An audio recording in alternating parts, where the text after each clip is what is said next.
Hello दोस्तों, आपके अपने मैजिक मूवमेंट चैनल में आपका स्वागत है। दोस्तों, आज हम हमारे सब्सक्राइबर मिस्टर योगेश सर के सजेशन से सीपीसीएल को यानी चेन्नई पेट्रोलियम कॉर्पोरेशन लिमिटेड को डिटेल में डिस्कस करेंगे। योगेश सर इस कंपनी को लेकर इंटरेस्टेड है, वो इसकी कंप्लीट स्टडी करना चाहते हैं और साथ में इसके बाइंग लेवल को और शॉर्ट टर्म लॉन्ग टर्म के नेक्स्ट टारगेट को भी जानना चाहते हैं। तो दोस्तों, आज हम इस कंपनी की कंप्लीट स्टडी करके योगेश सर के क्वेश्चंस का आंसर देने की कोशिश करेंगे। और दोस्तों, आप भी हमारे साथ वीडियो के एंड तक बने रहिए और कंक्लूजन तो बिल्कुल भी मत मिस कीजिए, क्योंकि हम कंक्लूजन में इसके नेगेटिव पॉजिटिव पॉइंट के साथ इसमें बाइंग सेलिंग लेवल को डिस्कस करते हैं और जिससे आपके माइंड में क्लैरिटी आएगी कि आपको अभी इस स्टॉक में क्या करना चाहिए। और दोस्तों, यदि आप भी योगेश सर की तरह किसी कंपनी या म्यूचुअल फंड को डिस्कस करना चाहते हो तो दोस्तों आप भी हमें कंपनी या म्यूचुअल फंड का नाम सजेस्ट कर सकते हो। हम आपके सजेशन पर भी वीडियो लेकर आएंगे। चलो दोस्तों, करते हैं वीडियो की शुरुआत चेन्नई पेट्रोलियम कॉर्पोरेशन लिमिटेड के साथ।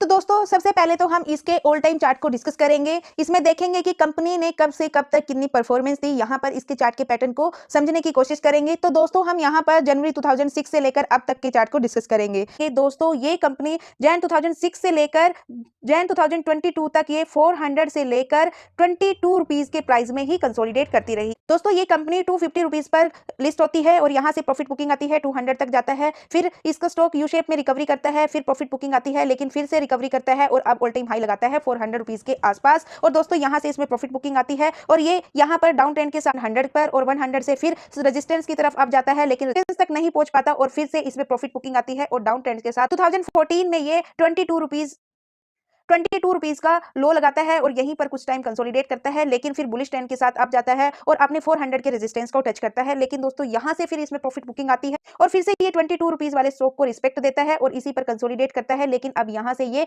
डब्ल्यू शेप पैटर्न में अपने 400 वाले रेजिस्टेंस को भी ब्रेक करता है और वन साइड मैजिकल मूवमेंट्स के साथ ये 1000 रुपीज के ऑल टाइम हाई को टच करता है। यानी 2023 से लेकर 2024 तक ये बुलिश पैटर्न में ही रहता है और वन साइडेड तेजी के साथ 1000 तक जाता है। लेकिन अभी ये लास्ट 6 मंथ से कंसोलिडेट कर रहा है। तो दोस्तों, ये तो था इसके ऑल टाइम चार्ट का पैटर्न और इसमें यहाँ पर अब हम वॉल्यूम्स देखें तो दोस्तों, जब यहाँ से लो प्राइस से ये अपसाइड मूव हुआ था तो दोस्तों यहाँ पर भी हैवी वॉल्यूम था। तो दोस्तों, उसके बाद इसके वॉल्यूम ड्राई होते हैं, फिर से प्रॉफिट बुकिंग आती है, लेकिन फिर से ये अपसाइड मूव होते हैं इसके और यहाँ पर भी आप इसमें वॉल्यूम देख सकते हो, हैवी वॉल्यूम है और यहाँ से लेकर यानी 2022 से लेकर अब तक इसमें वॉल्यूम्स बने हुए हैं।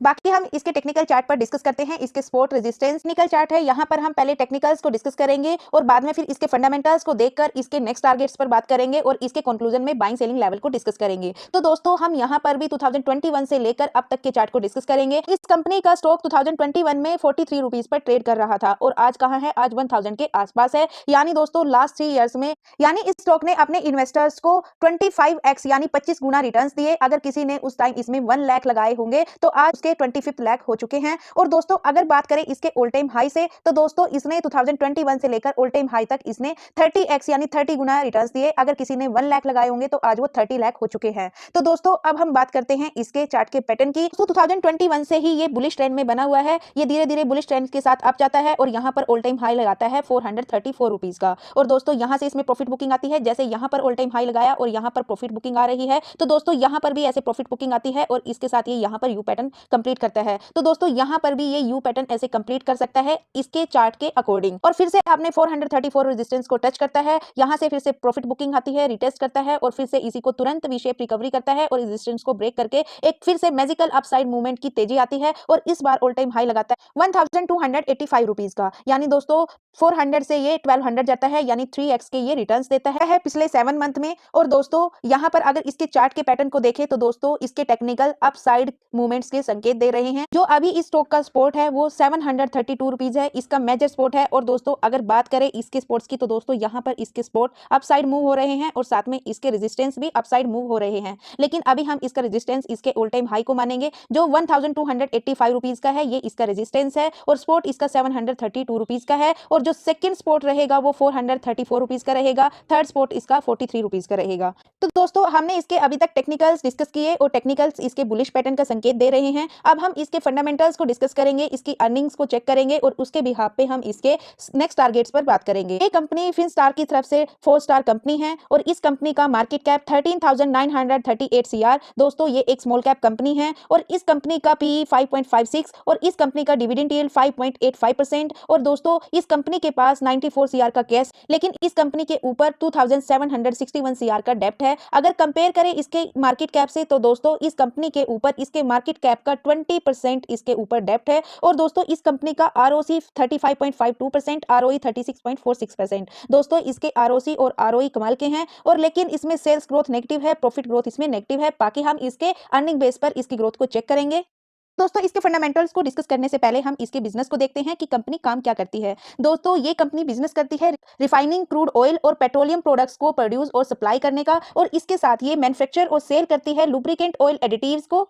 दोस्तों अब हम डिस्कस करेंगे इसके फंडामेंटल्स को। इसके फंडामेंटल्स की शुरुआत हम इसके क्वार्टर ऑन क्वार्टर रिजल्ट से करेंगे कि ये company quarter on quarter base पे कैसे अर्निंग कर रही है। तो दोस्तों हम यहाँ पर लास्ट 5 क्वार्टर्स के रिजल्ट्स को डिस्कस करेंगे। जून 2023 में कंपनी की सेल 17,985 सीआर की थी, जो अभी ओवरऑल इंक्रीज होकर 20,361 सीआर की हो चुकी है। अगर इसी सेल को हम कंपेयर करें मार्च 2024 से, तो दोस्तों उसके कंपैरिजन में जून क्वार्टर में इसकी सेल स्लाइटली डिक्रीज हुई है। और बात करें इसके प्रॉफिट की, तो दोस्तों जून 2023 के क्वार्टर में इस कंपनी का नेट प्रॉफिट 548 सीआर था, जो अभी डिक्रीज होकर 342 सीआर हो चुका है। तो अब हम यहाँ पर देखेंगे कि इस कंपनी की सेल स्लाइटली डिक्रीज हुई थी, लेकिन इसके जो नेट प्रॉफिट है वो 50% के साथ डिक्रीज हो गए मार्च 2024 से कंपेयर करें। तो दोस्तों इसके लिए हम चेक करेंगे इसका ऑपरेटिंग प्रॉफिट और इसकी अदर इनकम और इंटरेस्ट। दोस्तों इस कंपनी का ऑपरेटिंग प्रॉफिट जून 2023 में 949 सीआर का था, जो सितंबर में इंक्रीज होकर 1804 सीआर का हो चुका है। जैसे ही यहाँ पर ऑपरेटिंग प्रॉफिट इंक्रीज हुए, तो दोस्तों यहाँ पर इस कंपनी का नेट प्रॉफिट भी सबसे ज्यादा है क्वार्टर ऑन क्वार्टर बेसिस में। और दोस्तों बात करें इसके दिसंबर के ऑपरेटिंग प्रॉफिट की, तो दोस्तों यहां पर इस कंपनी के ऑपरेटिंग प्रॉफिट 55% के साथ डाउन जाते हैं। तो दोस्तों यहां पर इसका नेट प्रॉफिट भी डाउन जाता है। और फिर से मार्च क्वार्टर में इस कंपनी के ऑपरेटिंग प्रॉफिट इंक्रीज होते हैं, जिसके कारण इसका नेट प्रॉफिट भी इंक्रीज हो जाता है। तो दोस्तों जून क्वार्टर में इस कंपनी की सेल भी स्लाइटली डिक्रीज हुई, और इसके साथ ऑपरेटिंग प्रॉफिट भी 40% के साथ डिक्रीज हुए। तो दोस्तों इसका नेट प्रॉफिट भी डिक्रीज हुआ। तो दोस्तों अगर कंपनी की ओवरऑल अर्निंग की बात करें क्वार्टर ऑन क्वार्टर बेसिस पर, तो दोस्तों इसकी सेल कंटिन्यू इंक्रीज हो रही है क्यू ऑन क्यू बेसिस पर, लेकिन इसके ऑपरेटिंग प्रॉफिट अप्स और डाउन के कारण इसका नेट प्रॉफिट है वो भी अप्स और डाउन हो रहा है। तो दोस्तों ओवरऑल कंपनी की क्वार्टर ऑन क्वार्टर बेसिस पर इनकम मिक्स है, कभी अप्स तो कभी डाउन। अब हम इसकी एनुअल बेसिस पर इसकी ग्रोथ को चेक करेंगे। तो दोस्तों यहां पर भी हम लास्ट 5 इयर्स के रिजल्ट्स को डिस्कस करेंगे। इस कंपनी का रेवेन्यू 2020 में 37,000 सीआर का था, जो अभी ओवरऑल इंक्रीज होकर 66,385 सीआर का हो चुका है। दोस्तों यहां पर अगर 2023 के रेवेन्यू से कंपेयर करें, तो जून क्वार्टर में इसका रेवेन्यू डाउन गया, लेकिन ओवरऑल इस कंपनी का रेवेन्यू इंक्रीज है। और बात करें इस कंपनी के प्रॉफिट की, तो दोस्तों 2020 में कंपनी लॉस में थी 2083 सीआर के, लेकिन 2021 से कंपनी कंटिन्यू अपने प्रॉफिट को इंक्रीज कर रही है। जैसे ही 2023 के कंपैरिजन में 2024 में इसका रेवेन्यू डाउन गया था, तो दोस्तों यहां पर इसका नेट प्रॉफिट भी डाउन गया। लेकिन अगर ओवरऑल 2021 से कंपेयर करें, तो ओवरऑल इस कंपनी का नेट प्रॉफिट इंक्रीज है। तो दोस्तों यहां पर company year on year basis पर ग्रो कर रही है, और क्वार्टर बेसिस पर भी ग्रो कर रही है, लेकिन उसके नंबर अप और डाउन है।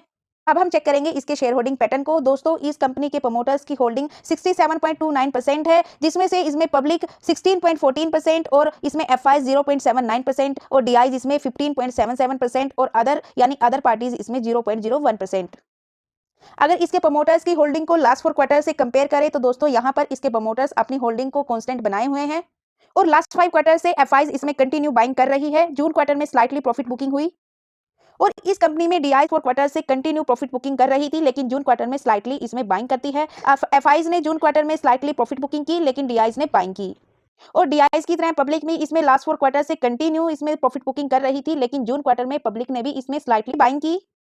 और दोस्तों अब हम इसके रिटर्न्स और इसके वॉल्यूम्स को डिस्कस करेंगे। दोस्तों इस कंपनी का लास्ट मंथ का एवरेज वॉल्यूम 6 लाख, जिसमें से 47% इसमें इन्वेस्टर्स है। लास्ट वीक का एवरेज वॉल्यूम 4 लाख, जिसमें से 40% इन्वेस्टर्स है। यस्टरडे ट्रेडिंग सेशन का एवरेज वॉल्यूम 4 लाख, जिसमें से 30% इसमें इन्वेस्टर्स है। और टुडे ट्रेडिंग सेशन का अभी 11 ओ क्लॉक तक 2 लाख। दोस्तों इस कंपनी ने लास्ट 5 ईयर में 454% के रिटर्न्स दिए, लास्ट 3 ईयर्स में 659% के, लास्ट 2 ईयर्स में 299% के, और लास्ट ईयर इसने 84% के रिटर्न्स दिए। लेकिन लास्ट 6 मंथ, 3 मंथ, 1 मंथ में इसने नेगेटिव में रिटर्न्स दिए, यानी अभी इसका स्टॉक करेक्शन जोन में है।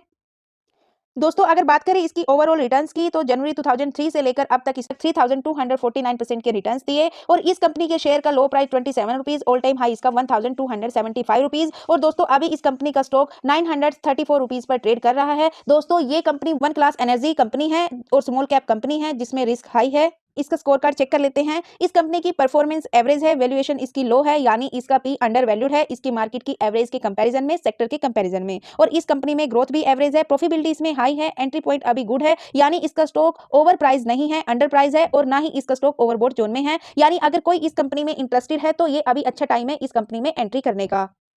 और इस कंपनी में रेड फ्लैग भी लो है, जो कि कंपनी के लिए एक पॉजिटिव पॉइंट है। तो दोस्तों हमने इसके टेक्निकल्स को भी डिस्कस किया था और अब हम फंडामेंटल्स को भी डिस्कस किया। दोस्तों मेरे ओपिनियन से इस कंपनी के फंडामेंटल्स स्ट्रॉन्ग है, अर्निंग थोड़ी क्यू ऑन क्यू बेसिस पर अप्स और डाउन है, लेकिन ओवरऑल वो भी इंक्रीज है। तो दोस्तों इसकी चार्ट के पैटर्न को देखते हुए, इसके टेक्निकल्स को देखते हुए, इसमें हम जो शॉर्ट टर्म के लिए नेक्स्ट टारगेट कंसीडर करेंगे वो 1300 के करेंगे। लॉन्ग टर्म के लिए जो नेक्स्ट टारगेट रहेंगे वो 2000 के रहेंगे। बाकी हम इसके बाइंग सेलिंग लेवल को इसके कंक्लूजन में डिस्कस करते हैं। दोस्तों हमने इसके बिजनेस फील्ड को भी डिस्कस किया, इसके बेसिक फंडामेंटल्स को भी डिस्कस किया, इसके टेक्निकल चार्ट को भी स्टडी किया, शेयर होल्डिंग पैटर्न को भी चेक किया। कंक्लूजन दोस्तों, अगर कोई इस कंपनी में इंटरेस्टेड है, फ्रेश बाइंग करना चाहता है या फिर एड ऑन करना चाहता है, तो दोस्तों मेरे ओपिनियन से आप इस कंपनी में 900 से लेकर 950 के बीच में कहीं भी बाइंग कर सकते हो। एड ऑन करना चाहते हो तो दोस्तों वो भी कर सकते हो, लेकिन अभी स्मॉल अमाउंट में, क्योंकि दोस्तों अभी इसके Q2 के नंबर नजदीक है और यहाँ पर इसके अगर क्वार्टर रिजल्ट्स को हमने देखा तो वो मिक्स आते हैं। अगर नंबर अच्छे आ गए तो ये हमारा शॉर्ट टर्म का जो टारगेट है उसको अचीव करेगा, और अगर नंबर थोड़े से डाउन आ चुके या मार्केट की एक्सपेक्टेशन से डाउन आए तो दोस्तों ये अपने इस सपोर्ट को भी टच कर सकता है। तो दोस्तों आप अभी इसमें स्मॉल अमाउंट में ही बाइंग कीजिए। और दोस्तों अगर किसी के पास इस कंपनी का स्टेक है, प्रॉफिटेबल है, प्रॉफिट बुकिंग करना चाहता है, तो दोस्तों उसको भी वेट एंड वॉच करना चाहिए इसके Q2 के नंबर का। और दोस्तों चाहो तो आप इसके 1285 के रेजिस्टेंस के ब्रेक होने के बाद कभी भी प्रॉफिट बुकिंग कर सकते हो अपने रिस्क और रिटर्न के अनुसार। और दोस्तों अगर आप चाहो तो इसको लॉन्ग टर्म के लिए होल्ड रख सकते हो, क्योंकि एफआईज का फेवरेट स्टॉक है, प्रोमोटर्स इसमें कांस्टेंट है और स्ट्रॉन्ग फंडामेंटल्स है। आने वाले टाइम में ये आपको मल्टी बैगर रिटर्न्स दे सकता है, जैसे लास्ट 5 ईयर्स में दिए। तो दोस्तों ये थी सीपीसीएल की कंप्लीट स्टडी। दोस्तों आप भी इस कंपनी को 10 में से नंबर देकर अपने ओपिनियन को कमेंट बॉक्स में जरूर शेयर कीजिए। और दोस्तों अब मैं धन्यवाद करना चाहूंगी योगेश सर का, जिन्होंने ये कंपनी हमें सजेस्ट की इसको डिस्कस करने के लिए। योगेश सर मैं आशा करती हूँ कि आपको आपके क्वेश्चंस का आंसर मिल गया होगा। आप हमें ऐसे ही कंपनीज सजेस्ट करते रहिए, हम आपके सजेशन पर वीडियो लेकर आते रहेंगे, और लाइक और कमेंट्स करके हमारी मेहनत को सफल बनाते रहिए। और दोस्तों अब तक हमारे साथ बने रहने के लिए बहुत बहुत धन्यवाद दोस्तों। मिलते हैं नेक्स्ट वीडियो में, तब तक के लिए बाय बाय दोस्तों। हेलो दोस्तों, लाइक कर दो प्लीज।